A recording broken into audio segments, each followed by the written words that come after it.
right. Okay, we're starting it up here. We're about to do Chains of Olympus. Let me make sure I'm doing okay here.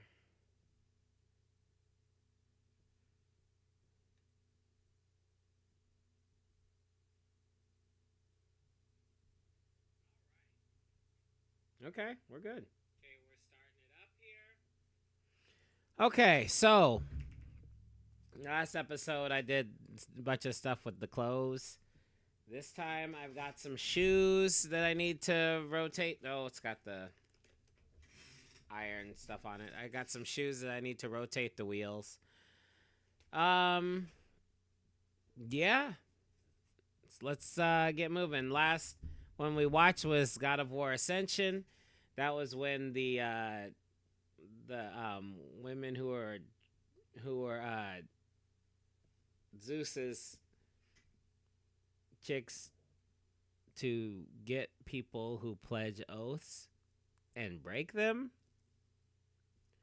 We're going after Kratos because he had broken the oath with Ares, the other god of war, because of the setup. He got set up to kill his wife, so that became an issue. Not an issue for a lot of people, but maybe an issue for Kratos. Anyway, so now let's see what Chains of Olympus is about.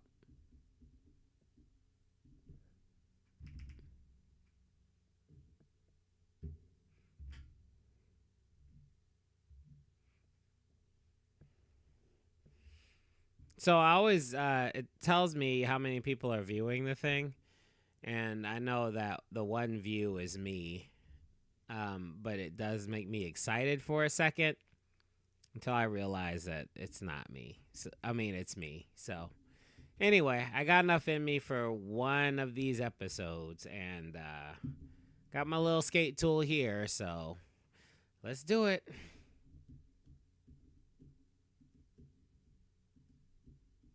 If you had a really crappy job, but quitting it would destroy your family. What's up, everyone? I'm Yusuf, and this is the plot summary of God of War, Chains of Olympus. It's been a long time coming, but we're finally going to move through the God of War games. I still haven't played God of War 3 yet, and I refuse to pick up the controller for that game until I do the plot summaries for the first 4. This episode takes place right in the middle of God of War 1 and after Ascension. So he's already broken his oath with Ares and dealt with the Furies, links in the right corner. But he hasn't killed Ares yet, and he works for Athena because he thinks that by doing so it will cleanse his soul and relieve him from the nightmares he gets of him murdering his family. Phew, that's a lot. Let's start the plot. So, Kratos is ordered by Athena to deal with the Persians as they are invading Attica. Attica is the region that has Athens in it. Obviously, when you are Athena, you would protect this area. There is an Athens, Georgia. I wonder if Kratos would show up there. Wouldn't that be weird if you saw him in the crowd of a University of Georgia game? Like he's got money on the ACC championships or something. Anyway, Kratos busts through anyone he encounters that's Persian until he finds the king of Persia, raiding the treasury. The king is all like, "I'm here to purify Attica, and relieve you of this gold, if you know what I'm saying." So the two fight. Halfway into the fight, when the king runs out of Persian backup dancers, he summons Ifrit to help him. Now, I know Ifrit from Final Fantasy. He's usually the fire summons. In reality, someone's reality anyway, Ifrit is not one, but a race of demons in Arabic mythology, according to Wikipedia. So, basically, that's like asking for your friend Jabari's help, and when he shows up with the assist, someone says, "Uh-oh, he's being helped by Black Man." Also, the idea of adding Arabic mythology to the Persians because they are Muslim adds a whole lot of different vibe to it. Like Arab gods and Greek gods exist in the same universe? That opens Kratos' world up so much. So of course your boy Kratos is not impressed by the king's trick and deals with him accordingly.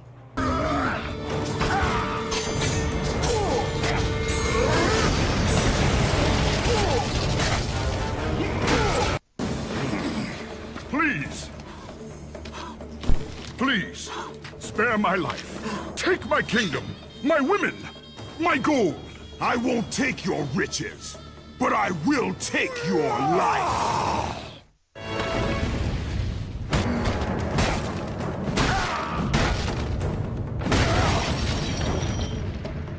That was most heinous. He takes the Ifrit, by the way, on some Mega Man stuff. Anyway, the king wasn't really the main objective, the basilisk was. And basilisks are supposed to be a giant lizard rooster hybrid, but I guess it would be too hard to take it seriously.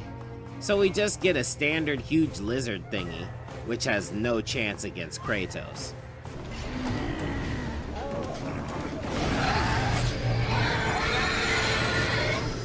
After that, Kratos yells up to Athena. Is this all you would have me do? Is there nothing else? Apparently, this task was really below him. Fortunately, there was another task. I have to say, Athena is the greatest handler ever.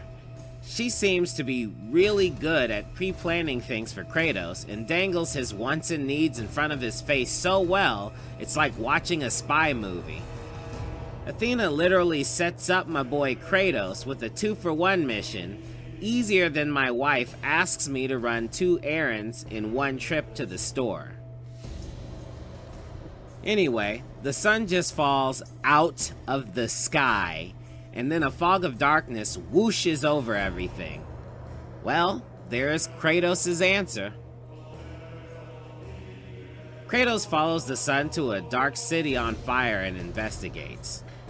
While in the city, Kratos finds out that the darkness is from Morpheus, the god of dreams. What's he going on about? Fire counters the fog, so Kratos uses it to make it through the city and finds the Temple of Helios, which also doubles as the fire chariot that drags Helios across the sky for the daytime. Athena's statue happens to be at the temple and starts to talk to Kratos. I grow tired of the gods' requests, Athena. I have given enough. Now take these nightmares from my head. It is not for you to say when your servitude ends. You will earn your freedom in time. We know that Athena doesn't really have control of Kratos' dreams from the first God of War. She keeps talking to him about his freedom, and Kratos thinks she is referring to his nightmares. Anyway, she asks for complete obedience because Helios' chariot has been pulled to the ground, and if something isn't done soon, Morpheus, the god of dreams, will take over. He's already put a bunch of the gods to sleep, literally. Kratos is a meathead because he doesn't realize right away that he could just work for Morpheus and have his nightmares handled immediately. Athena! I think we are done here. Enjoy your everlasting sleep. But I guess Kratos' need to have a daytime supersedes his need to have his nightmares go away. He actually seems to give a crap this time. So Athena tells Kratos to find and release Helios. Further into the temple, Kratos runs into a statue of Eos, Helios' sister, that just starts talking to him. That is so weird to me. I never get over it. A statue just starts talking to you when you pass it. That would make me avoid statues altogether. Eos tells Kratos that the Titan Atlas has freed himself from Tartarus, the prison all the Titans were sent to, when they lost the fight with the gods, and has captured Helios to take his vast sun god powers. She lends Kratos Helios' sun shield and tells him to find her in Olympus. No explanation as to why he needs to do this first, though. Well, fortunately for Kratos, there is a portal in the temple. So, first Kratos uses the sun shield to activate one of the 3 horses that pull the chariot, rule of 3s. Then he finds the portal and bam! He is in the caves of Olympus.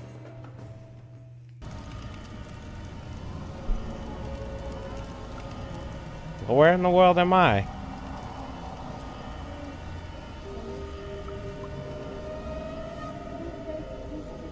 He swims and climbs and fights and finally finds Eos stuck next to an underground river.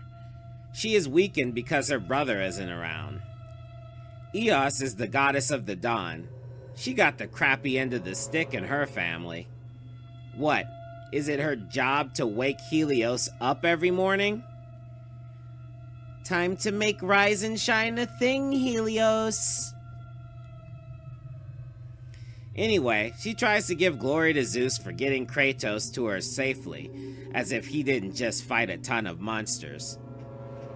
Then she's like, Save my brother, Kratos, and he will convince Zeus to release you and rid you of the horrors of your past. I give you my word. The gods have broken their word to me many times. Forgive me if I find it hard to believe your promises. I like how Kratos is like, Bitch, I already know how y'all are a bunch of lying-ass managers. Just tell me what you want. Real talk. Have you ever had that happen at your job where your manager read some shit somewhere about morale and all of a sudden they come up to you like, Hey buddy, I like what you are doing. Keep up the good work. But you already know he's an asshole, so you are like, you stopped my productivity because you wanted to act like you give a shit about my well-being? Can I go back to work now? Like your boss just wants you to look on the bright side while he's pooping in your mouth. Seriously, right there, Kratos should have become self-aware and dropped those blades like, I'm out of here. Morpheus has better wages, stock options, and great health insurance. I'm starting to get mad for Kratos now. He's got a shitty job. It's like he works for EA or something. Damn. Anyway, Eos tells him, regardless of his crappy health insurance, if the sun doesn't come back, everyone is screwed, so he really doesn't have a choice. That's a valid point. Eos points Kratos to the primordial fire and tells him that he can use it to wake up the other 2 horses. Then the 3 horses will take him directly to wherever Helios is. So Kratos takes the original fire from which all fires are started, and uses it to wake up the remaining steeds, and gets attacked by Morpheus's minions. Those weren't the type of headhunters Kratos was hoping for. Sorry, there's a thing blocking my messages. And Kratos easily defeats them and activates the steeds, and he is out this bitch. The steeds ignited and pulled the chariot towards Helios.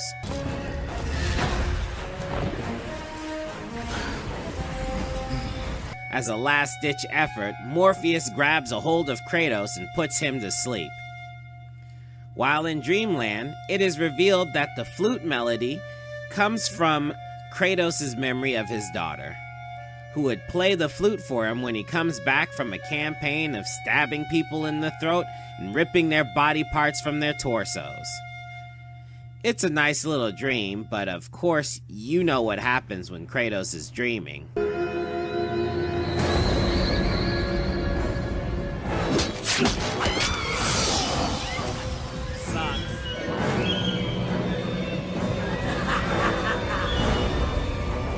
Once the horses pass into Hades, Kratos is out of Morpheus' jurisdiction, so he wakes up out of his nightmare. The horses can't sustain their life in the land of the dead, So they dissolve and Kratos gets flung into the side of a mountain. He has arrived. Kratos moves on through the river Styx to request passage to Hades from Charon, the ferryman of the river. And Charon says no because Kratos isn't dead.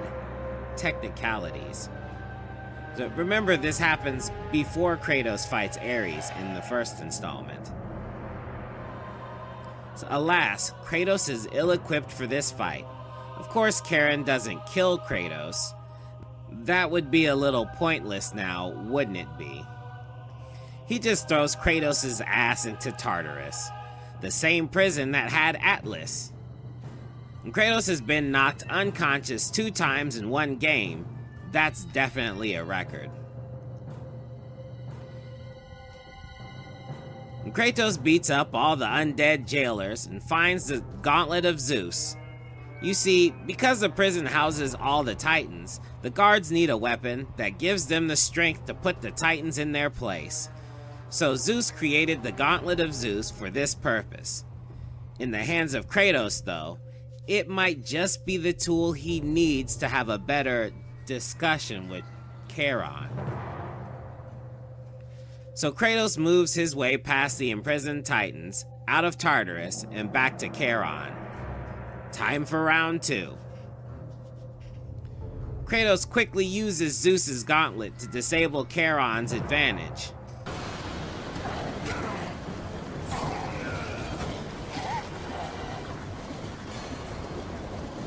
With that done, Kratos moves.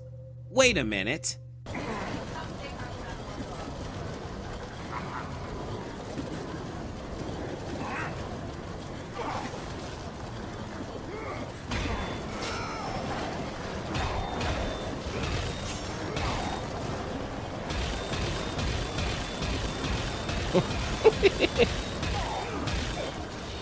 Alright, so then after having redisposed of Charon, Kratos makes that trip down the river Styx. That's when he hears the flute noise again and looks around to see his daughter, Calliope. That's when the meathead realizes he could have just killed himself all along to be with his family, right? Like he was spending all this time trying to get rid of the nightmares of him killing his family, but in actuality, he could have been with his family this whole time. You kind of want to feel sorry for the guy if it wasn't for the fact that he's the one who killed his kid. Anyway, he couldn't redirect the boat, but best believe he's heading in that direction. Once he gets there, he doesn't see Calliope, but instead he sees Persephone, the wife of Hades. Where is my daughter, witch? Choose your words carefully, Ghost of Sparta. You address the goddess of the underworld. Persephone tells Kratos that his pure daughter is kicking it in the Elysian fields. When Kratos asks to see her, Persephone is like, whoa, whoa, whoa, you can't do that. You still have to save the Olympians from everlasting sleep. Remember? Kratos is like, the gods? They have crappy health insurance and stock options. They promised me an end to my nightmares and do nothing but dangle that in front of my face. Screw those jerks. Then Persephone is like, I know, right? Zeus tricked me into marrying his ugly-ass brother. Now I'm stuck here to be a nanny, taking care of these dead people. Do I look like I need children? Real quick, Persephone is Zeus's daughter. Hades is Zeus's brother. And Zeus promised Hades that Hades could have any of his daughters to marry. Hades was in love with Persephone, but Persephone's mom, Demeter, goddess of agriculture, said no way. So, in collaboration with Zeus, Hades abducted Persephone when no one was looking and kept her hostage in the underworld until Stockholm Syndrome kicked in. Demeter started messing up the world because she spent all her time looking for a missing daughter. So Hades brought Persephone back, but had Persephone eat pomegranate seeds, which are said to bring someone you love back to you. This is why Persephone pulls a pomegranate in the cutscene as she is complaining. When she was back to Zeus, she told Zeus that she wanted to go back to the underworld with Hades, but her mom didn't believe her, so as a compromise, Persephone spends half the year in the underworld and half the year in Olympus. The time she is in Olympus, her mother Demeter actually does her job, and these times are known as spring and summer. Alright, back to the story. So, Kratos demands to see his daughter, and Persephone makes him a deal. The world of man will suffer because of your choice. I care little for the world and its suffering. Where is she? If you are to see your daughter again, you must become worthy of Elysium. Cast your weapons at the Forsaken Tree, and let it release the evils of your past. Kratos looks like an animatronic puppet. The way they set his rig up for the PSP is actually kind of funny. His mouth is all big bottom lip, his eyes dart over to the right, then they give him this stiff-ass animation. I giggle a little every time I look at it. It reminds me of the old TMNT movie from the 90s. Cowabunga! Oh man, that was bad. I can't believe I said that. Anyway, so Persephone tells Kratos that he's going to have to put his weapons on the pomegranate tree, and the tree will cleanse him so that he is worthy of the Elysian fields. Just like that, huh? Years of death and killing. And Kratos does as instructed, thus losing all his strength and becoming a normie. Kratos heads to the portal and sees Calliope. Calliope! Father? My child. Why did you go? I am here now, child. And I will not leave you again. I have watched over you pathetic mortals for 1,000 years, and it is always the same. Serving yourself before the needs of others has always been your flaw. But no matter. For now you serve my purpose. Persephone reveals that she is the one that freed Atlas so that he could get Helios. As they speak, Atlas has succeeded in taking Helios's power. Her plan is simple. Give Atlas the power that will allow him to crush the one pillar that supports the earth above the underworld. Once the pillar breaks, Olympus will be smushed underneath the world. Persephone and all the gods will be killed, throwing everything into complete chaos. She's pretty irritated with how she was tricked, so she's cool with dying while carrying out her revenge. And what is to become of you? I will have my peace and be free from this miserable existence. I will perish, but it is my choice. Persephone also states that Kratos' selfish choice is what will lead to the end of everything, including his daughter. And Kratos tries to stop her, but of course he can't because he don't have no powers, yo. And Kratos knows what he must do. And, as a father of 2 girls, I have to admit, I almost put the controller down for a minute. Father, please! Please! Father! Father, no! The game then says that Kratos realizes that having humanity cost him power. But I disagree with that. Kratos only had one choice to make. He needed power at that moment to save his daughter. He gained humanity and power at the same time. So Kratos goes through the Elysian fields killing innocent ghosts so he can get his powers back.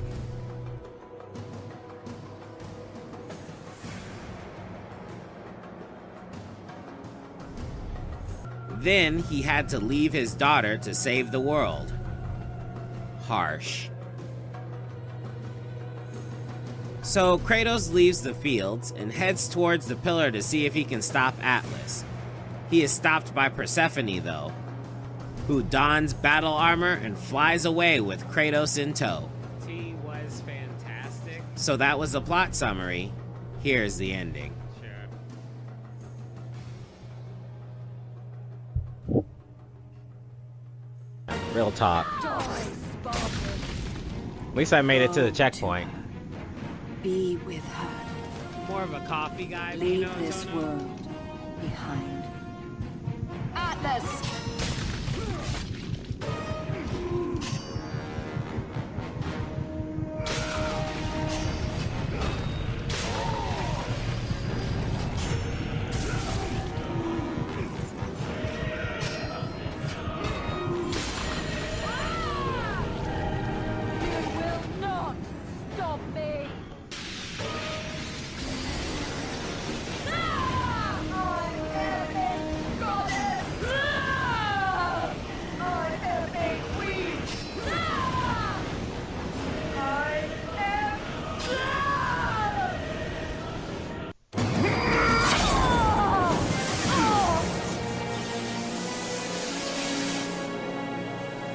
Your suffering will never end, Ghost of Sparta.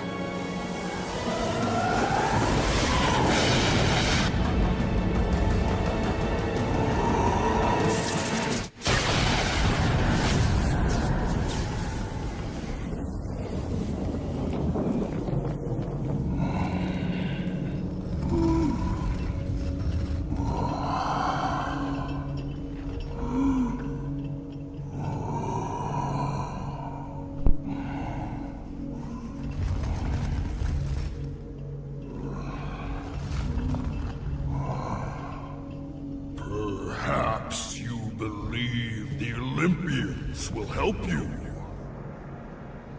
But I ask, where are your gods now, Kratos? Why do they not come to your aid? I do not need the aid of the gods! But my path is now clear to me. I will serve them!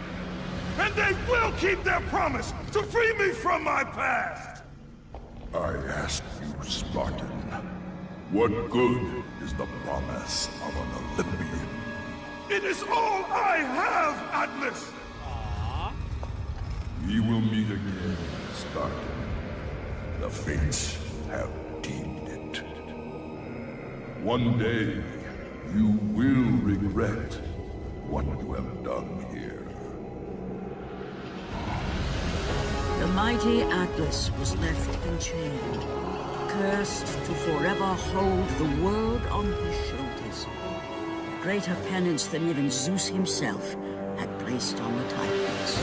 Until he shrugs, of course. The fate of Atlas had been sealed, and the goddess Persephone was no more. Kratos had saved mankind, but that mattered little to him. By forsaking his daughter, he had abandoned the only person he ever cared for. What he had long sought and finally found was now forever lost.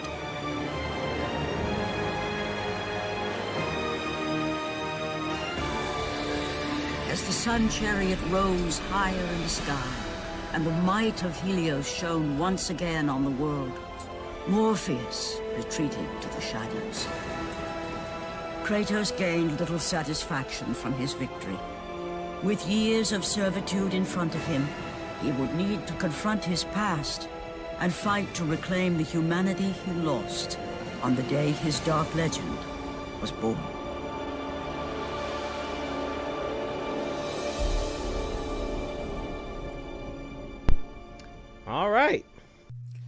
All right, there you go. That was a God of War, Chains of Olympus. What do you guys think? I really like how the writers in this game can twist the lore to put Kratos in Greek mythology stories. You could hear Kratos' voice crack when he said that the word of the gods is all he has. That's really sad. Also, even though Kratos didn't want to work with Ares anymore because he was a shitty boss, he ended up working with Athena to help Ares anyway. Basically, some meatloaf new boss, same as the old boss sort of crap. Like, Kratos isn't working for a new company, he's working for the same company in a different branch. Anyway, I'm on a tear coming up with this content. I appreciate y'all hanging in there with me for the times of the year when I'm actually productive. I will see if I can get all of these God of War videos on the channel before I play the third one. I also have the one for PS4 that I would like to look at, but I'm not in very much of a rush to play that one for sure. I also need to finish the Gears of War series and the Prince of Persia series as well. I am looking to do another RPG somewhere in there. I don't know, we'll see. Thanks again for all the comments. Positive, negative, and constructive. Makes it interesting for sure. And see y'all next time. Peace.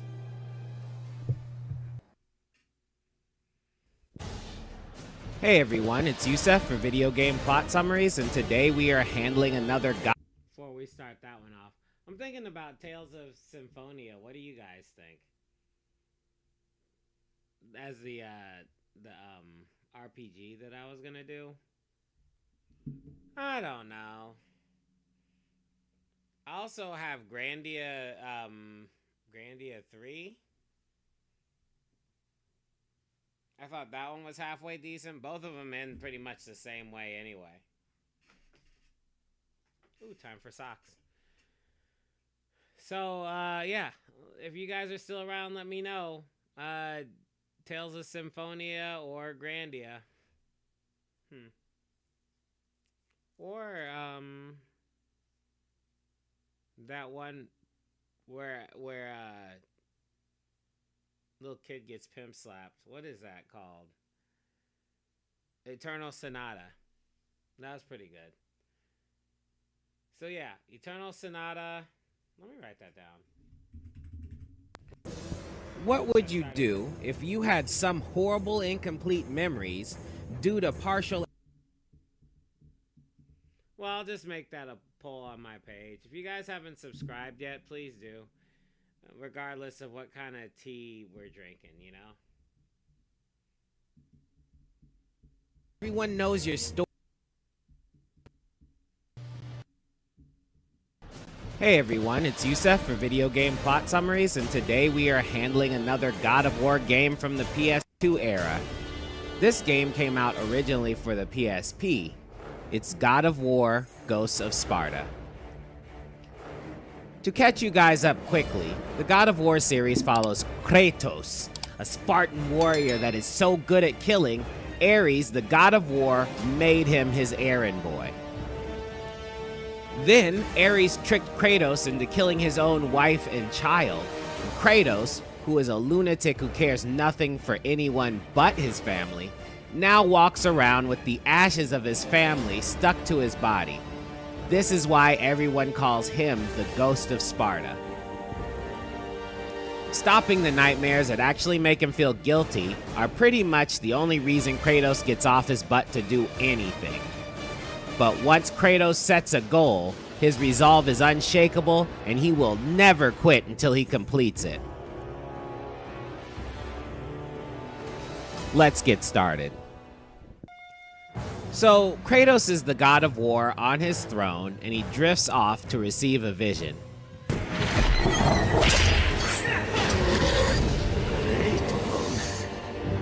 Help me.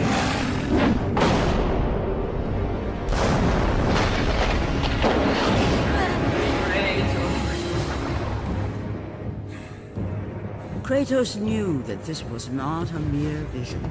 So with that, Kratos gets off his butt and heads to the Temple of Poseidon in Atlantis.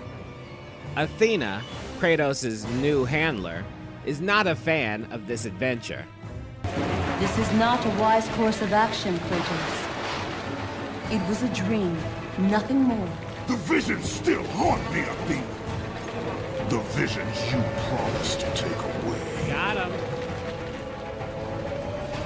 But this vision, I can change. Perhaps it is a vision best left unchanged. There is more to this than you know. Please. See, man, Athena sucks because she be keeping secrets all the time. Before, she gaslit Kratos into believing that she could take care of his nightmares. And then she used some lame word-specific trick like, Though we mourn the death of our brother, the gods are indebted to you. We promised your sins would be forgiven, and so they are. But we never promised to take away your nightmares. No man, no god could ever forget the terrible deeds you have done. like, what the heck, man? She knew what he was hoping for. All she ever does is finesse Kratos. Now he's a god and she still treats him like an asset. So anyway, of course they're on the sea. And anytime Kratos is on the sea, he's attacked by a big-ass monster.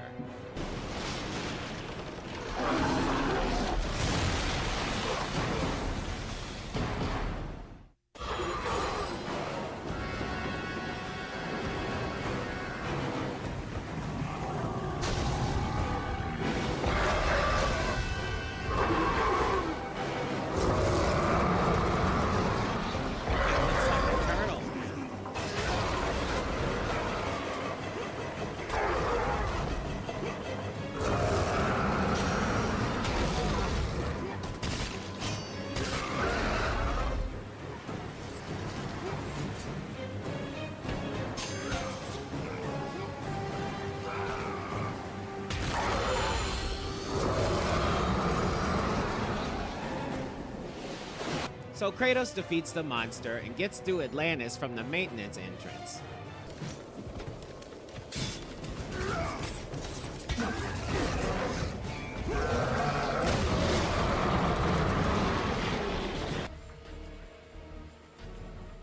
You again? Once Kratos gets up there, he finds that the city is under siege by the same mermen that were attacking him on the boat.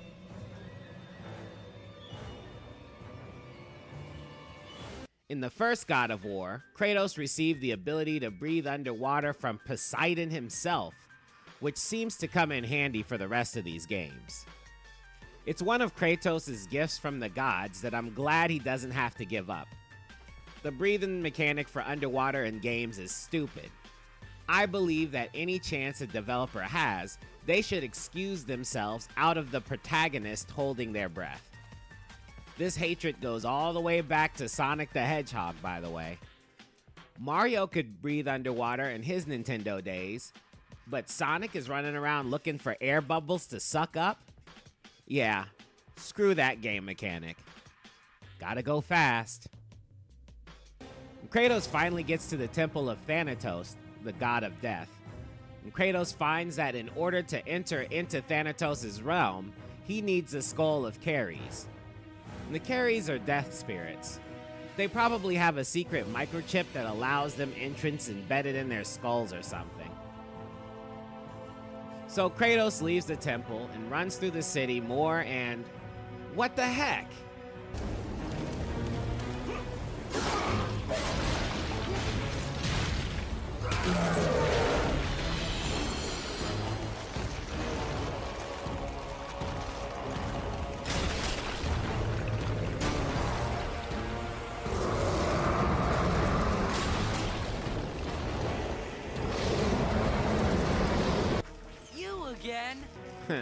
That thing is annoying. Kratos makes it to the Temple of Poseidon and gets a pretty cryptic message at the front door.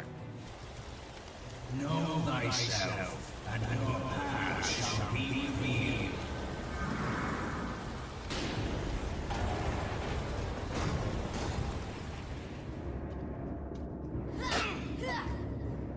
Come, brave Spartans. The battle is done. Kratos, bring Deimos inside.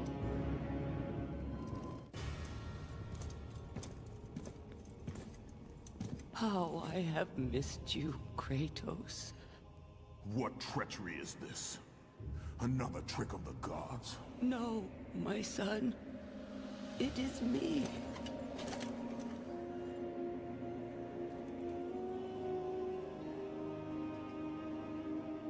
Your father brought me here. I have waited so long. My father? We do not have much time, Kratos. Your brother does not have much time.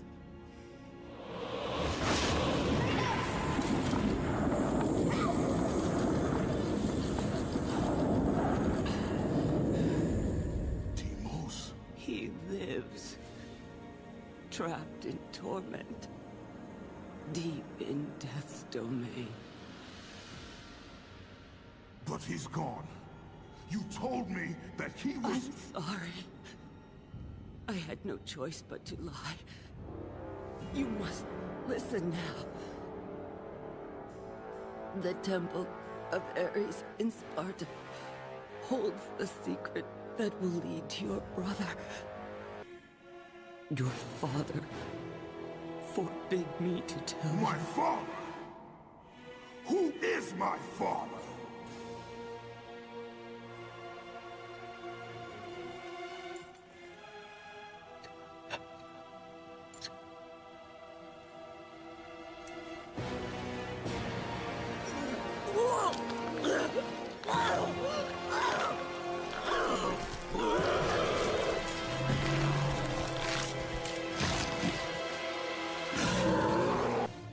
Well, hell. Who knew you could make a spell that turns your baby's mama into a slack-jawed monster the moment she tells your son your name? That's pretty crazy when you think about it. This dude was with this woman who gave birth to Kratos. And then, in order to keep stuff from Kratos, the dude put his baby's mama in some sort of a dimensional rift prison that could only be accessed when Kratos goes to Poseidon's temple. I mean, it's a lot of information to process from Kratos' standpoint.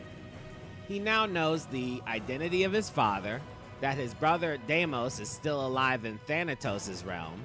He found his mom, even though it didn't even seem like he was looking for her. And now he's gotta bust her up because she's a crazy monster. Well, of course Kratos only knows how to win one way.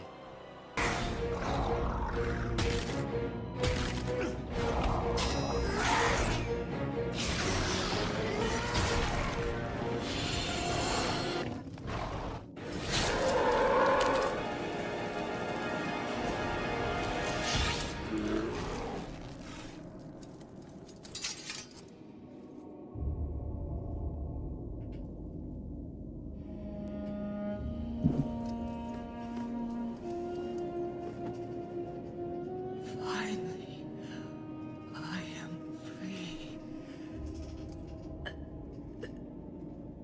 Find your brother, Kratos. Go to Sparta. Find Deimos. He needs you. Mother! What have I done? You had to kill her, bro. So Kratos heads into the actual temple after his mom dies and releases the dimensional curse.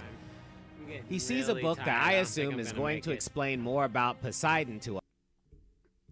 Anyway, yeah, we'll continue it tomorrow, I hope. Maybe, maybe not. Just depends on how busy I am. Thank you for joining me, all y'all. One person that's on the thing now. Thank you, everybody in the chat and all of that stuff. It was awesome. Anyway,